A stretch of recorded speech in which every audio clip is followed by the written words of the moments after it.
જાણો છો unit 2 read 1 unforgettable Walt Disney નો આપણો અભ્યાસ ચાલુ છે. એમાં આપણે પેજ નંબર 12 ઉપર બીજા પેરેગ્રાફમાં આવ્યા છીએ. આપણે છેલ્લે શીખ્યા હતા એ પ્રમાણે કે જે એમણે ઓસ્વાલ્ડ ધ રેબિટ એક સિરીઝ કાર્ટૂન સિરીઝ ચાલુ કરી, બરાબર, એમાં થોડો ઘણો એમને ફાયદો થયો. Oswald did better, but when Walt went to our New York distributor for more money, he ran into trouble. હવે જ્યારે ઓસ્વાલ્ડ ધ રેબિટ કાર્ટૂન સિરીઝમાંથી થોડી ઘણી કમાણી મળી, ત્યારની વાત છે. રોય ડિઝની યાદ કરતા કહે છે કે મારો ભાઈ વોલ્ટ ડિઝની એ થોડા વધુ પૈસાની મદદ માટે અમારા જે ઓસ્વાલ્ડ કાર્ટૂન સિરીઝ એના ડિસ્ટ્રીબ્યુટરને મળવા ગયા, ત્યારે એક મુશ્કેલીમાં મારો ભાઈ ફસાઈ ગયો. કઈ મુશ્કેલી અને કઈ રીતે જોઈએ આગળ. હવે વિદ્યાર્થી મિત્રો, માની લો કે આ જ પેરેગ્રાફમાંથી તમને એક પ્રશ્ન પૂછે છે આવી રીતે,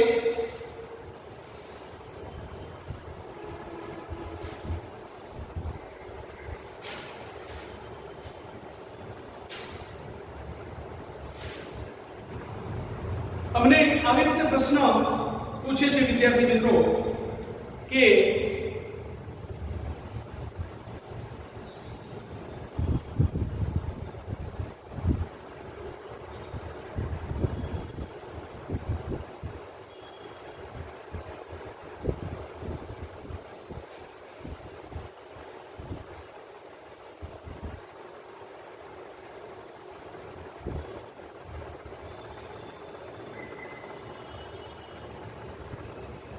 what was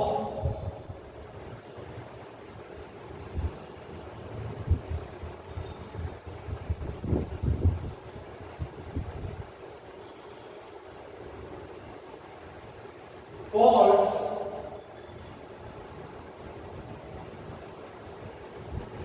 first earning?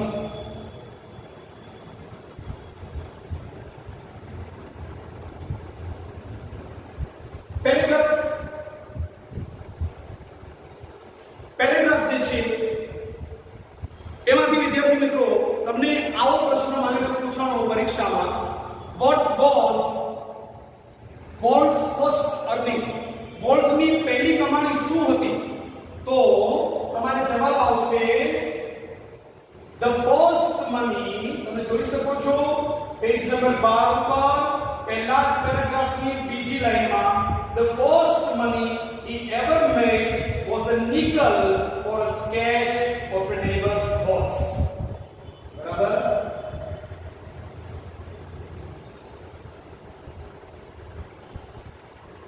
The first money he ever made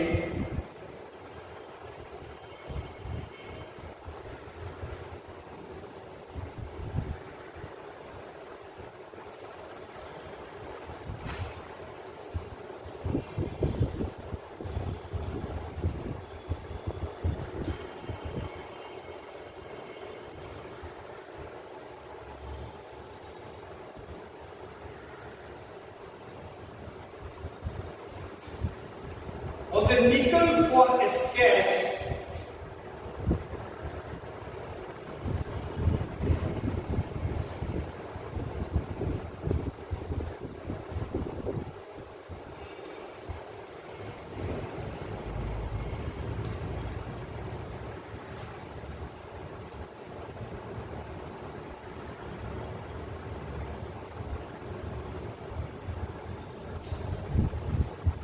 of a neighbor's house.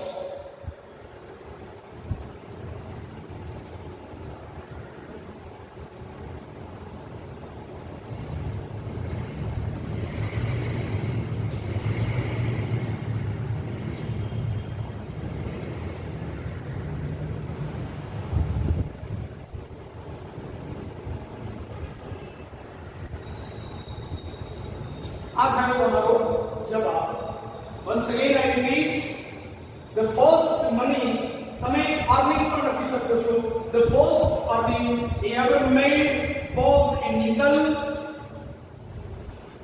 for a sketch of a neighbor's house. બરાબર.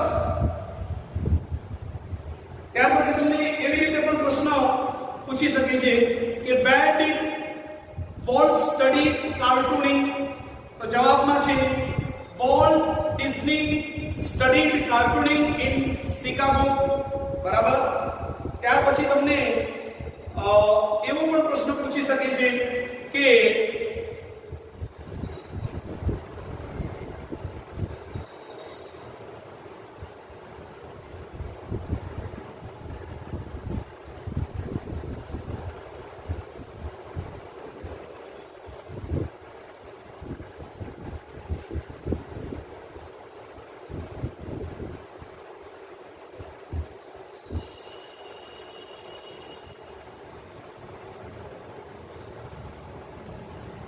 which cartoon series did Walt start after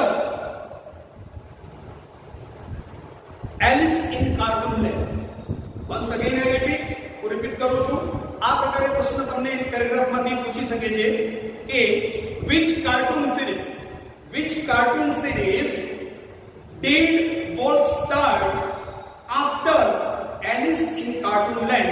તો જવાબ આવશે after Alice in Cartoonland, Walt started a new series called Oswald the Rabbit. બરાબર. એટલે આ રીતે તમને હવે તમને વિદ્યાર્થી મિત્રો જરૂર ખ્યાલ આવ્યો હશે કે કોઈ પણ પ્રશ્ન તમને ફ્રેમ કરી અને પૂછી શકાય છે અને દરેક પ્રશ્નનો જવાબ બહુ ઈઝી હોય છે. જે જરૂરી છે તે એટલું જ કે તમારે ધ્યાન રાખવાનું હોય છે કે જવાબ ક્યાં છે અને કઈ રીતે લખવું. બરાબર. હવે આપણે આગળ જોઈએ. જ્યારે ન્યુયોર્કમાં એમના જે ડિસ્ટ્રીબ્યુટરને મળવા માટે વોલ્ટ ગયા ત્યારે ડિસ્ટ્રીબ્યુટરે શું કીધું અથવા શું અનુભવ થયો? What kind of a deal did you make? I asked. Roy Disney એમના ભાઈને પૂછે છે વોલ્ટ ડિઝનીને કે ભાઈ તમે આપણા જે ડિસ્ટ્રીબ્યુટર જે છે ઓસ્વાલ્ડ ધ રેબિટ કાર્ટૂન સિરીઝના એની સાથે તમારી શું ડીલ થયેલી છે, શું નક્કી થયું છે? We haven't got a deal, Walt admitted. The distributor copyrighted Oswald and he is taking over the series himself. આપણી સાથે વોલ્ટ ડિઝની કહે છે કે દગો થયો છે અને દગો એ થયો છે કે ડિસ્ટ્રીબ્યુટરે ઓસ્વાલ્ડ ધ રેબિટ કરીને જે કાર્ટૂન સિરીઝ હતી એના માલિકીના હકો પોતાના નામે ચડાવી દીધા છે. એટલે હવે એનું પ્રસારણ એઝ વેલ એઝ એની કમાણી બધી એ ડિસ્ટ્રીબ્યુટરને મળશે અને આપણને હવે કશું મળવાનું નથી. Strangely, Walt did not seem downhearted. છતાં પણ વિચાર કરો, એ વોલ્ટ ડિઝની હિંમત ન હારી. We are going to start a new series. He enthused. It's about a mouse and this time we shall out the mouse. કાંઈ વાંધો નહીં, આપણે અન્ય એક સિરિયલ શરૂ કરવા જઈ રહ્યા છીએ જે ઉંદર ઉપર આધારિત છે અને આ વખતે મને વિશ્વાસ છે એવું એને દ્રઢ આત્મવિશ્વાસ સાથે કીધું કે આ વખતે તો આપણે જે માઉસ જે છે એકચ્યુઅલી કાર્ટૂન સિરીઝ છે એને આપણી કરીને જ રહીશું, આપણી બનાવીને જ રહીશું. મીન્સ એમાંથી આપણે જરૂર સફળતા અને આર્થિક લાભ બંને ઉઠાવીશું. બરાબર. The rest is a history. Walt's mouse Mickey celebrated his 40th birthday in 1968 and a happy 40th it was. A quarter of a billion people saw a Disney movie in 1968. 100 million watched a Disney TV show.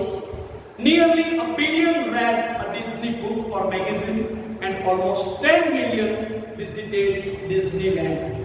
And Mickey, as Walt used to say, started it all. વિદ્યાર્થી મિત્રો, હવે Mickey mouse cartoon સિરીઝને લઈને વોલ્ટે જે મહેનત કરી, જે એમની ક્રિએટિવિટીને કામે લગાડી અને જે અથાગ પ્રયત્નો કર્યા, એ પછી ઇતિહાસ બની ગયો વિદ્યાર્થી મિત્રો. અને ઇતિહાસ કઈ રીતે? તો આજે મિકી માઉસ જે છે એનું એ કાર્ટૂન સિરીઝનું જ્યારે 40મું જન્મદિવસ ઈસવીસન 1968 ઉજવવામાં આવ્યું, ત્યારે એ બર્થડે નિમિત્તે લગભગ 250 બિલિયન લોકોએ, જે સંખ્યા બતાવતા શબ્દો છે એને આપણે ઇંગ્લિશમાં જ સમજવાનો પ્રયત્ન કરશું, જેથી કરીને તમે આન્સર પ્રોપરલી લખી શકો. બરાબર? 2/4 બિલિયન પીપલ, 2/4 બિલિયન પીપલ જે છે, કઈ કેટલાય લોકોએ 1968 ડિઝની મૂવી જોઈ, લગભગ 100 મિલિયન જેટલા લોકોએ ડિઝની ટીવી શો જોયો, અને લગભગ 1 બિલિયન જેટલા લોકોએ ડિઝની બુક કે મેગેઝિન ખરીદ્યું, વાંચન કર્યું, અને લગભગ 10 મિલિયન લોકોએ એ ડિઝનીલેન્ડની રૂબરૂ મુલાકાત પણ લીધી. અને આ રીતે એમની જે મિકી માઉસ સિરિયલ હતી, કાર્ટૂન સિરીઝ, એ બહુ જ પ્રસિદ્ધિને પામી અને વોલ્ટ ડિઝનીના એની લાઈફના ગોલ્ડન ડેઝ જેને કહેવાય, બરાબર, સુખના દિવસો એ હવે શરૂ થયા હતા. બરાબર? હવે અહીંયા જે અનનોન વર્ડ્સ છે એમાં કોપીરાઇટેડ એક શબ્દ છે. કોપીરાઇટનો અર્થ તમે જાણો છો વિદ્યાર્થી મિત્રો, જે તે સિરિયલ યા કોઈ ફિલ્મ જે છે, કોઈ મૂવી બહાર પડે છે, ત્યારે એના કોપીરાઇટ જે તે એના ફિલ્મ પ્રોડ્યુસર પાસે હોય છે, એને કોપીરાઇટ કહી શકીએ આપણે. ત્યાર પછી છે ડાઉન હાર્ટેડ, એટલે કે પેરેગ્રાફના સંદર્ભમાં જો કહીએ તો, એટલે કે જે આપણું લેસન જે છે એના સંદર્ભમાં, પ્રોઝના સંદર્ભમાં હિંમત ન હારવી અથવા જે સાહસ જે છે તે ન છોડવું. ત્યાર પછી છે આગળ જતાને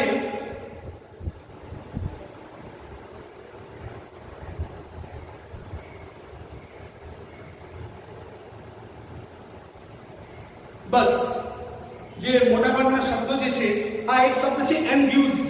બરાબર? Walt did not seem downhearted. We are going to start a new series. He enthused. Enthused એટલે કે આમ હર્ષભેર, ઉલ્લાસભેર, ખુશીભેર, દ્રઢ આત્મવિશ્વાસ સાથે કશું જાહેર કરવું, યા જેને કહીએ ને કે ધંધા વ્યવસાયમાં પ્રાણ ફૂંકવો, યા કોઈ બાબતમાં સફળતા માટે દ્રઢ આત્મવિશ્વાસ બતાવવો. બરાબર? નેક્સ્ટ આપણે આગળ વધીએ. Mickey was only the first successful product. હવે વિદ્યાર્થી મિત્રો, એક પ્રશ્ન બોર્ડની પરીક્ષામાં આમાંથી એવો પૂછે છે કે how did Mickey celebrate his 40th birthday? આવો પ્રશ્ન બોર્ડની પરીક્ષામાં અવારનવાર પૂછે છે.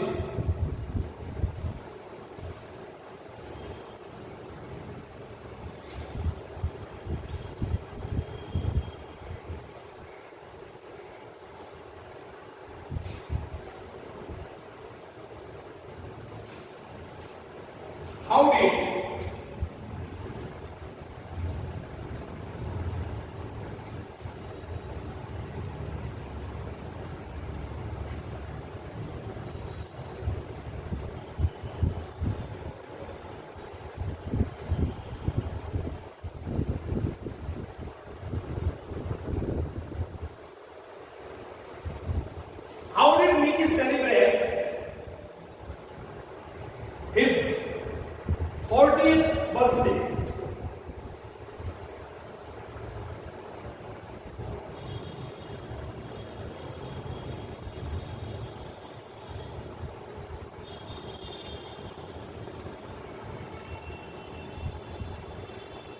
in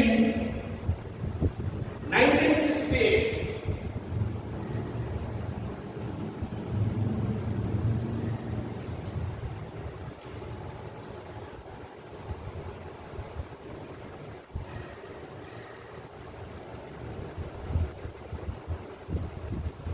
બરાબર આ પ્રકારનો પ્રશ્ન બોર્ડની પરીક્ષામાં frequently પૂછે છે. How did Mickey celebrate his 40th birthday in 1968? 1968 માં મિકી માઉસ કાર્ટૂન સિરીઝ જે હતી એણે પોતાનું 40મું 40th બર્થડે કઈ રીતે સેલિબ્રેટ કર્યું? તો એનો આન્સર વિદ્યાર્થી મિત્રો તમારી સામે છે કે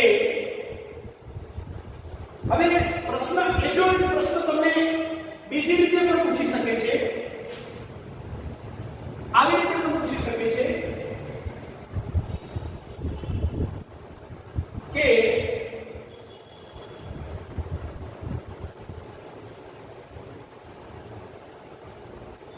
how was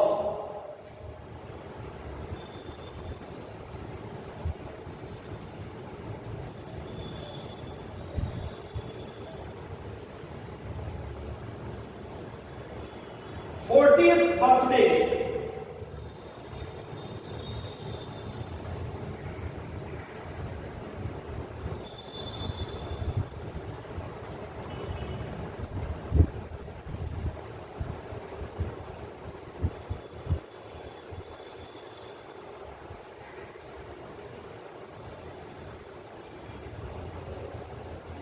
of Mickey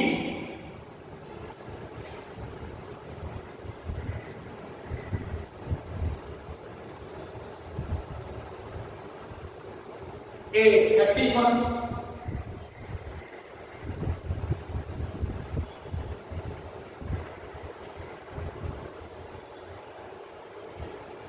બરાબર એ જ વસ્તુ એ જ છે વિદ્યાર્થી મિત્રો.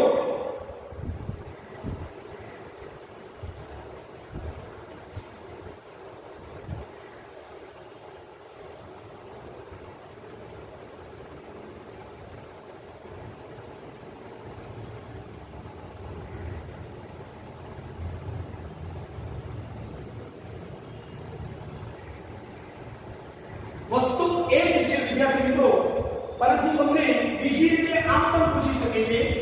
Same question can be asked in this way too.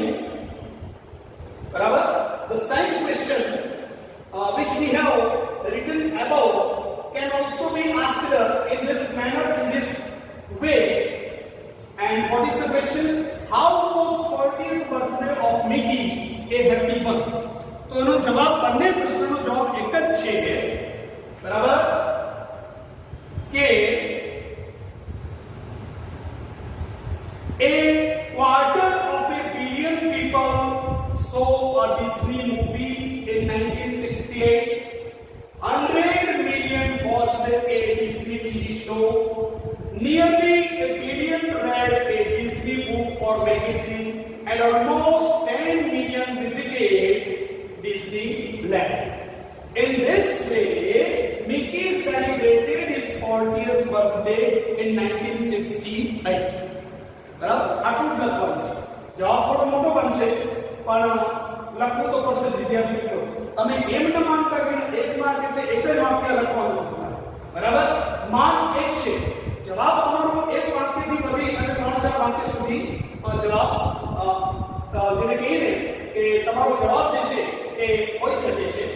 અને માની લો કે એ જો એક પ્રશ્ન બીજી રીતે પૂછે છે તો તમે આ રીતે લખી શકો છો કે 40th birthday of Mickey was a happy one. Once again I repeat, 40th birthday of Mickey was a happy one because a quarter of a billion people saw a Disney movie in 1968. 100 million watched a Disney TV show. 100 million watched a Disney TV show. nearly a billion read a Disney book or magazine. Nearly a billion read a Disney book or magazine, and almost 10 million visited Disneyland. બરાબર છે? તો આ રીતે તમને પૂછી શકે છે. તો વિદ્યાર્થી મિત્રો, આજના સેશનમાં આપણે અનફર્ગેટેબલ વોલ્ટ ડિઝની વિશે અહીંયા આજે અટકીશું. અહીંયા આપણે પોઝ લઈશું અને હજુ મને લાગે છે ત્યાં સુધી 2 તાસ જોઈશે જ લેસનને કોમ્પ્રિહેન્સિવલી સમજવા માટે. આઈ હોપ કે આજનું teaching session unforgettable Walt Disney આપ સૌને બહુ જ ગમ્યું હશે અને આપ સૌ મેં પ્રયત્ન કર્યો છે કે જેથી કરીને આપ સૌને એ બહુ જ સરળતાથી સચોટ પૂર્વક અને સ્પષ્ટપણે સમજાવવા માટે મેં મારા પ્રયત્નો કર્યા છે. વિદ્યાર્થી મિત્રો, તે છતાંય તમારી કોઈ પણ ડાઉટ્સ કે ડિફિકલ્ટીઝ હોય, you may share any time. I will immediately solve your all the difficulties and doubts. Till then, જે કંઈ શીખ્યા છીએ બરાબર, એની પ્રેક્ટિસ તમારી ટેક્સ્ટકમ ગાઈડમાં પેરેગ્રાફ અને નીચે 2 પ્રશ્નોની પ્રેક્ટિસ આપેલી જ છે. તો આપણે જેટલું શીખ્યા છીએ બરાબર, તેટલા પોર્શનમાંથી જેટલા પેરેગ્રાફ અને પ્રશ્ન નીકળતા હોય એની પ્રેક્ટિસ તમારે લખવાની છે. એટલે કે એની ફેર નોટબુક તમારે તૈયાર કરવાની છે, જેમાં તમારે પેરેગ્રાફની નીચે 2 પ્રશ્ન અને એ બંને પ્રશ્નોના જવાબ પહેલા જાતે શોધવાના છે તમારે. ત્યાર પછી તમે એને ટેલી કરી શકો છો કે તમારો જવાબ કેટલે અંશે સાચો છે, ક્યાં તમે ભૂલ કરી છે. જ્યાં પણ ભૂલ કરી છે ત્યાં શીખો અને આગળ વધો. આ રીતે તમારી જે છે એ પ્રેક્ટિસ ચાલુ રાખશો અને ફેર નોટ તો ખાસ બનાવવાની જ છે બધા વિદ્યાર્થીઓએ બરાબર.